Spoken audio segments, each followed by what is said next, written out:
ଦେଖନ୍ତୁ ଦର୍ଶକ ବନ୍ଧୁ, ଆସିଗଲା ଆଉ ଗୋଟିଏ ନୂଆ ଖବର।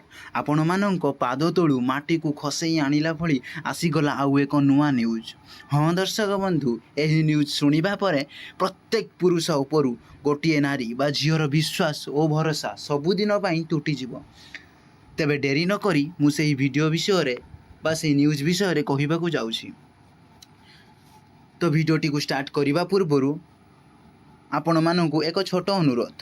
ଆମର ଏହି ଚ୍ୟାନେଲକୁ ସବସ୍କ୍ରାଇବ୍ କରିବା ସହିତ ଅଲ୍ ନୋଟିଫିକେସନ୍ ଘଣ୍ଟିଟିକୁ ବଜାଇ ଦିଅନ୍ତୁ, ଯଦ୍ୱାରା ଏହିଭଳି ଭିଡ଼ିଓ ଆପଣମାନଙ୍କ ପାଖରେ ସର୍ବପ୍ରଥମେ ପହଞ୍ଚି ପାରିବ। ତେବେ ଆସନ୍ତୁ ଶୁଣିବା ସେହି ନ୍ୟୁଜ୍ ବିଷୟରେ। ବେଙ୍ଗାଲୁରୁରେ ରିପିଟ୍ ହେଲା ଦିଲ୍ଲୀ କାହାଣୀ।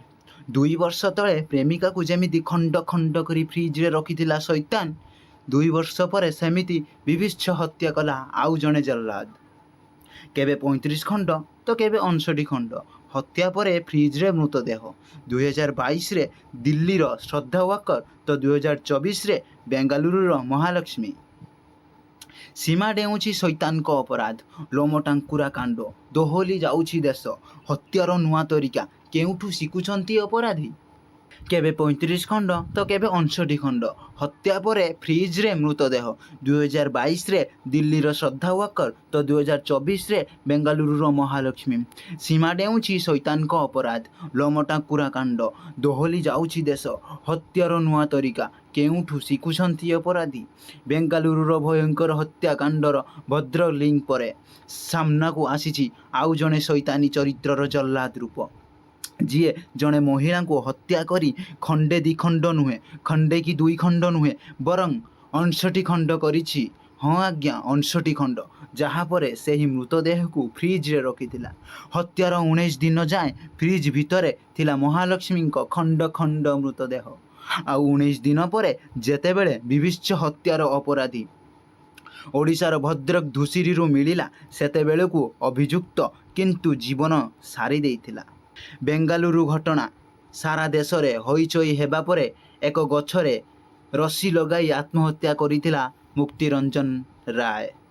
ତେବେ ମୁକ୍ତିରଞ୍ଜନ ଓ ମହାଲକ୍ଷ୍ମୀ ଏକ ଲୁଗା ଦୋକାନରେ କାମ କରୁଥିଲେ। ଦୁହିଁଙ୍କ ପ୍ରଥମ ଦେଖା ପରେ ବନ୍ଧୁତା ଏବଂ ପରେ ନିବିଡ଼ ସମ୍ପର୍କରେ ବାନ୍ଧି ହୋଇଥିଲେ। ମହାଲକ୍ଷ୍ମୀ ମୁକ୍ତିରଞ୍ଜନଙ୍କୁ ବିବାହ କରିବାକୁ ଚାପ ପକାଉଥିଲେ, ଯାହାକୁ ନେଇ ଦୁହିଁଙ୍କ ଭିତରେ ସବୁବେଳେ ଝଗଡ଼ା ଲାଗି ରହୁଥିଲା। ଆଉ ଝଗଡ଼ା ଅଧିକ ହେବାରୁ ରାଗିଯାଇ ମୁକ୍ତି ମହାଲକ୍ଷ୍ମୀଙ୍କୁ ମାରି ଦେଇଥିଲା ଓ ପରେ ମୃତଦେହକୁ ଖଣ୍ଡ ଖଣ୍ଡ କରି 59 ଖଣ୍ଡ ଫ୍ରିଜ୍ରେ ଭରି ଓଡ଼ିଶା ଫେରି ଆସିଥିଲା। ସେପଟେ ମହାଲକ୍ଷ୍ମୀଙ୍କ ବିଭତ୍ସ ହତ୍ୟା 2022ର ଦିଲ୍ଲୀ ଶ୍ରଦ୍ଧା ୱାକର ହତ୍ୟା କଥା ପୁଣି ଥରେ ମନେ ପକାଇ ଦେଉଛି। 2022ର ସେ ଘଟଣା ସାରା ଦେଶକୁ ଦୋହଲାଇ ଦେଇଥିଲା, ଯେଉଁଠି ନିଜ ପ୍ରେମିକାକୁ 35 ଖଣ୍ଡ କରି, ହଁ ଆଜ୍ଞା 35 ଖଣ୍ଡ କରି ଫ୍ରିଜ୍ରେ ଭରିଥିଲା। ଅଭିଯୁକ୍ତ ଆଫତାବ ଏବଂ ଶ୍ରଦ୍ଧା ଲିଭ୍-ଇନ୍ରେ ରହୁଥିବା ବେଳେ ତ୍ରିକୋଣୀୟ ପ୍ରେମ ସମ୍ପର୍କର ସନ୍ଦେହ ପାଇଁ ଆଫତାବ ଶ୍ରଦ୍ଧାଙ୍କୁ ହତ୍ୟା କରି 35 ଖଣ୍ଡ କାଟି ପ୍ରାୟ ମାସେ ଯାଏଁ ଫ୍ରିଜ୍ରେ ରଖିଥିଲା ଏବଂ ସବୁଦିନ ରାତି 2ଟାରେ ନିକଟସ୍ଥ ଜଙ୍ଗଲରେ ଫିଙ୍ଗୁଥିଲା। ତେବେ ଦିଲ୍ଲୀର ଶ୍ରଦ୍ଧା ହୁଅନ୍ତୁ କି ବେଙ୍ଗାଲୁରୁର ମହାଲକ୍ଷ୍ମୀଙ୍କ ନିର୍ମମ ହତ୍ୟା ଲୋକଙ୍କ ଭିତରେ ଏକ ଆତଙ୍କ ଖେଳାଇ ଦେଇଛି। ରକ୍ତ ମାଂସର ମଣିଷ ଆଉ ଜଣେ ମଣିଷକୁ ହତ୍ୟା ପାଇଁ ଏତେ ବୁଦ୍ଧି କେଉଁଠୁ ପାଉଛି? ଏତେ ସାହସ କେଉଁଠୁ ଆସୁଛି? ଆଉ ନୂଆ ତରିକାରେ ହତ୍ୟା ପାଇଁ ଏତେ କୌଶଳ କେଉଁଠୁ ଶିଖୁଛି? ତାହା ବିରାଟ ପ୍ରଶ୍ନ ହୋଇ ଛିଡ଼ା ହୋଇଥିବା ବେଳେ କିଛି ସିନେମା ଏବଂ ୱେବ୍ ସିରିଜକୁ ଦାୟୀ କରୁଛନ୍ତି। ନିକଟରେ ରିଲିଜ୍ ହୋଇଥିବା ସିନେମା ସେକ୍ଟର 36ରେ ଅଭିଯୁକ୍ତ କେମିତି ପିଲା ଓ ଯୁବତୀଙ୍କୁ ହତ୍ୟା କରି ବାଥରୁମ୍ରେ ଖଣ୍ଡ ଖଣ୍ଡ କରି ଡ୍ରେନ୍ରେ ଫିଙ୍ଗୁଛି ତାହା ଦେଖିବାକୁ ମିଳିଥିଲା। ବୋଧହୁଏ ଅଭିଯୁକ୍ତମାନେ ଏସବୁରୁ କୌଶଳ ଶିଖି ଏପରି ଭୟାନକ ଅପରାଧ ଘଟାଉଛନ୍ତି ବୋଲି ଅନୁମାନ କରାଯାଉଛି। ତେବେ ଏହା ଥିଲା ଆଜିର ଇମ୍ପୋର୍ଟାଣ୍ଟ ନ୍ୟୁଜ୍।